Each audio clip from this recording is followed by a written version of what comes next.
아멘, 아멘.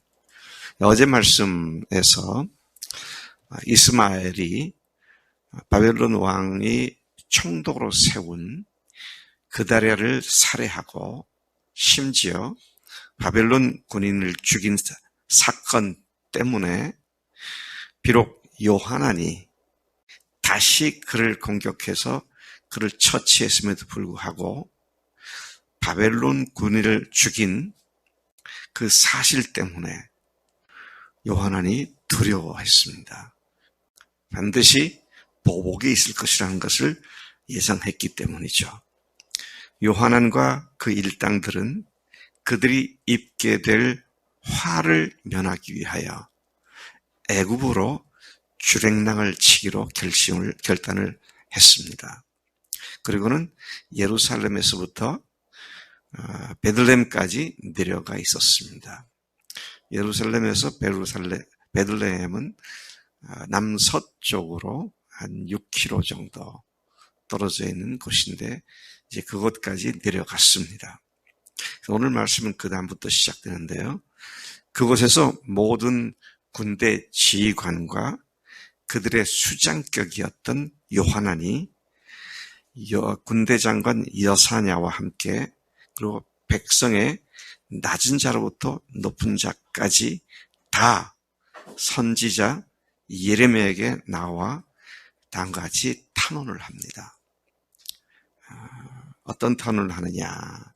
지금 애굽으로 내려가는 도중에 예레미야를 불러서 기도를 해달라고, 자기들을 위해서 하나님의 뜻을 분변해달라고 그렇게 요청하는 탄원을 합니다. 2절에 보니까 당신은 우리의 탄원을 듣고 이 남아있는 모든 자를 위하여 당신의 하나님 여호와께 기도해 주소서.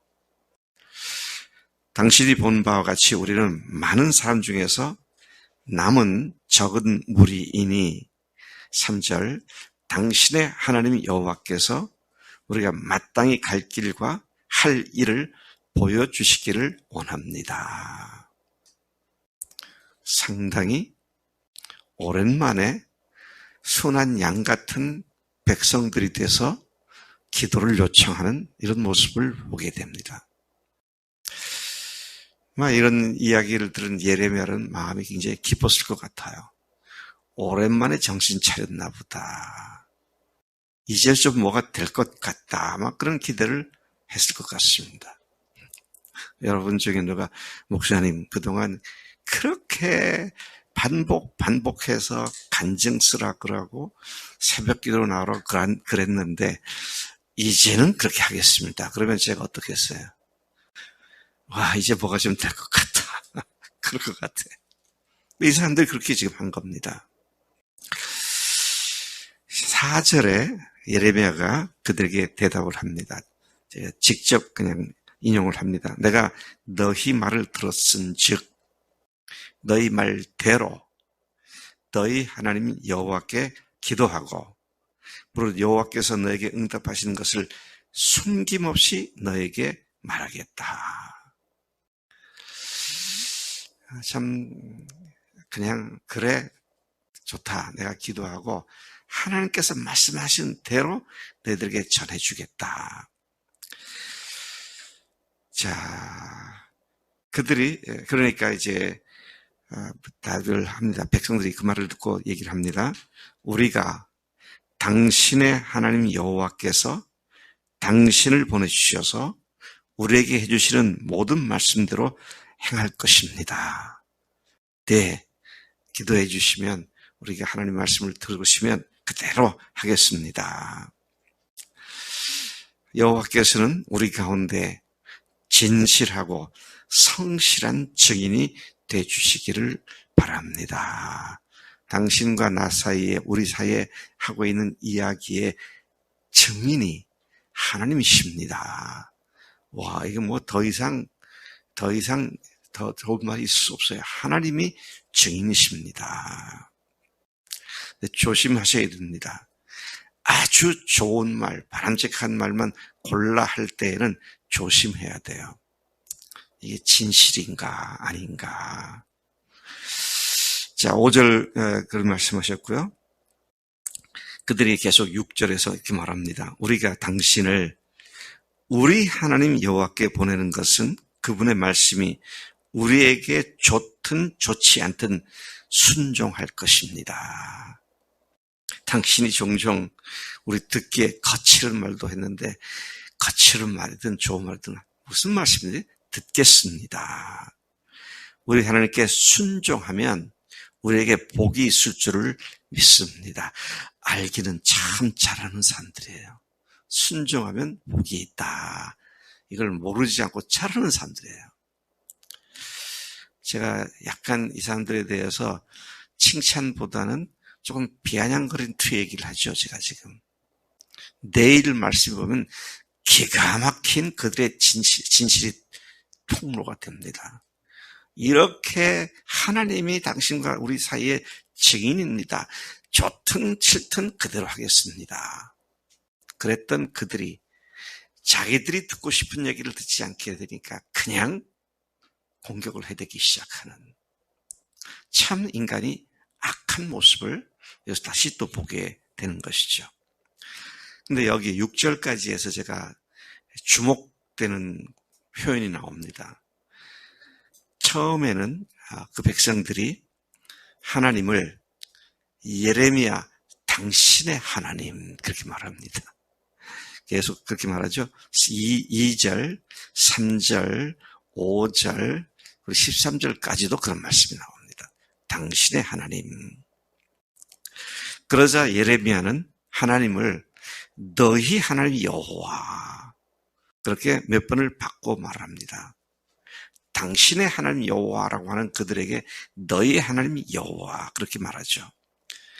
그러자 그들의 말도 달라졌습니다. 네.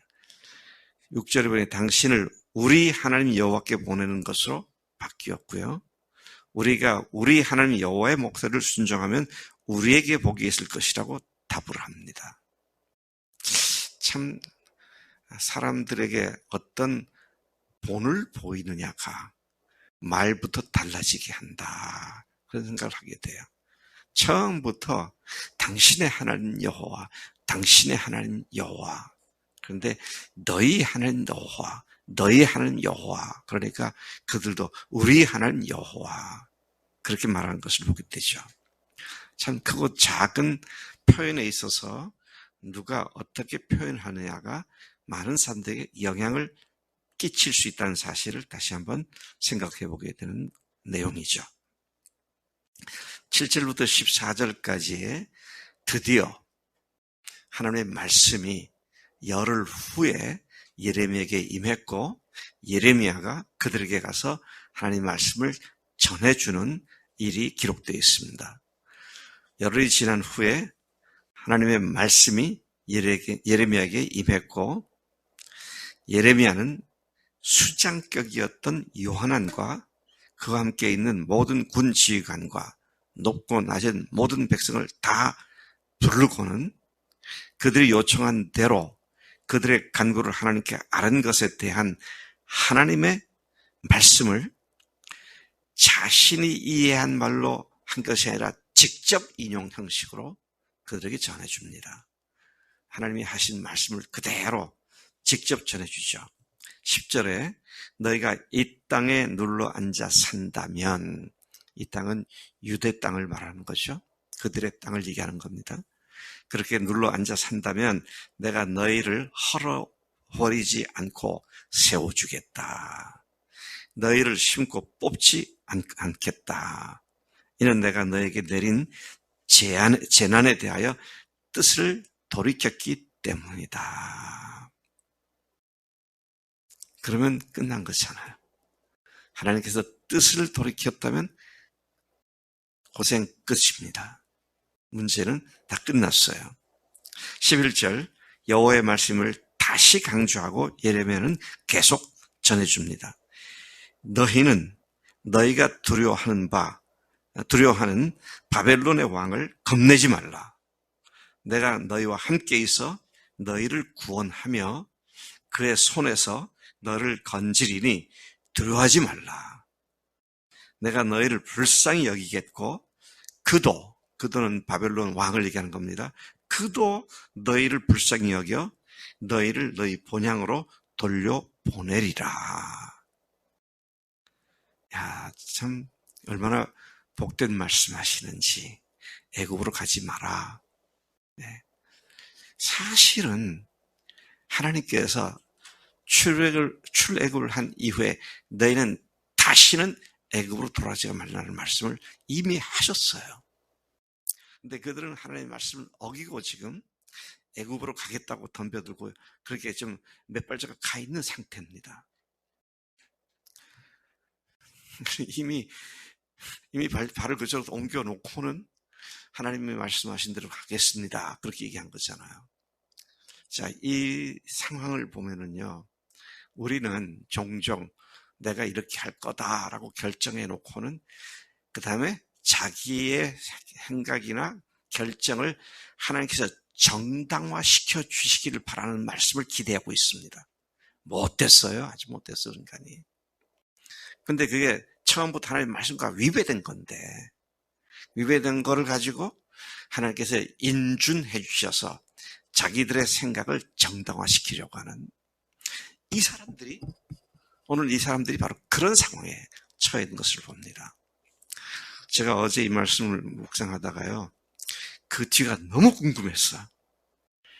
그래서 뒤를 갖다가 한 장을 다 읽었고 그 다음 장까지 읽어봤어요. 여지없습니다. 여지없어요. 참 기가 막힌 이야기다.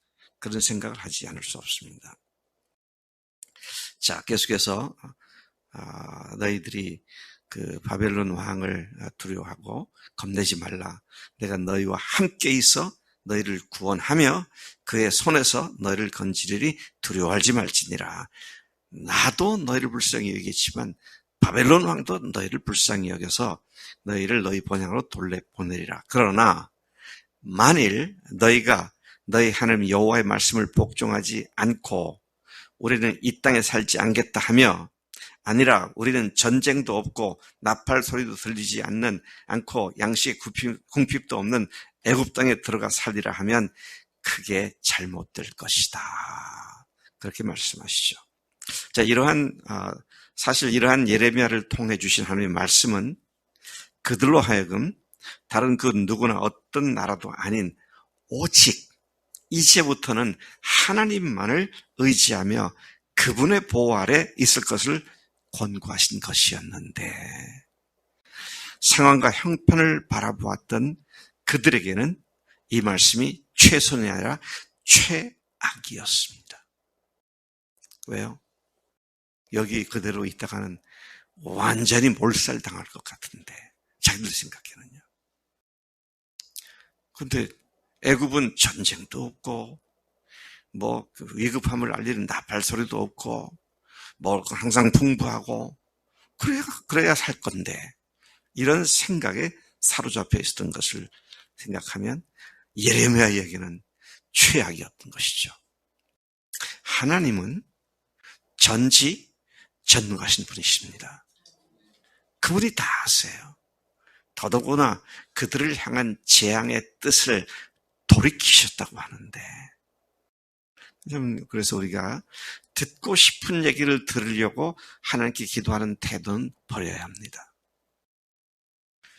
그래서 하나님의 뜻을 자기 생각대로 성경을 아전인수격으로 해석해서 자기 뜻을 하나님이 인준해 준 것처럼 착각을 한다면 참으로 깊은 구렁텅이 깊은 곳에 빠져들 수밖에 없다. 여러분, 그래서요, 우리가 아까 제가 말씀드린 것처럼 애굽으로 돌아가지 말라는 할 말씀이 분명히 있는데, 그 기본 말씀부터 거역하고 그 다음에 그것들을 무시해버리고 좋은 것만 생각을 한다고 좋아질 건 아무것도 없다. 참 우리가 이런 면에서 하나님은 무슨 사람들의 심령을 꿰뚫어 보시잖아요. 그 동기를 아시고요. 또 그 결과도 아시고, 그러니 살 길을 말씀해 주실 때 겸손하게 말씀을 듣고 순종할 때 우리의 길이 평안하고 안전하고 늘 승리하는 삶이 되는 줄로 믿습니다. 아버지 하나님, 감사합니다. 이 아침 요한안과 군대 지휘관들과 모든 백성들이 살겠다고 걸음 하나 살려라 애굽으로 도망치는 그 과정에 자기들의 행동과 자기들의 생각을 정당화시키기 위하여 하나님의 종 예레미야를 이용해 먹으려고 하는 악한 모습을 보게 됩니다. 하나님, 참으로 우리로 하여금 주님의 말씀에 근본적으로 위배된 것이 있으면 그것부터 회개하며 주 앞에 반듯하게 세움을 받는 우리의 매일의 삶이 되도록 인도해 주실 것을 빌고 원합니다. 하나님의 말씀은 그 어떤 것에 의해서도 변개되지 않고 하나님께서 그 말씀을 번복하지 않으시는 주님이신 것을 믿습니다. 주님의 말씀에 비추어 오늘 내 삶에 어그러진 것이 있는지 늘 살피며 주 앞에 반듯한 삶을 사는 우리 모두가 되도록 역사해 주실 줄로 믿습니다. 감사합니다. 예수님의 이름으로 기도로 삼나이다. 아멘, 아멘.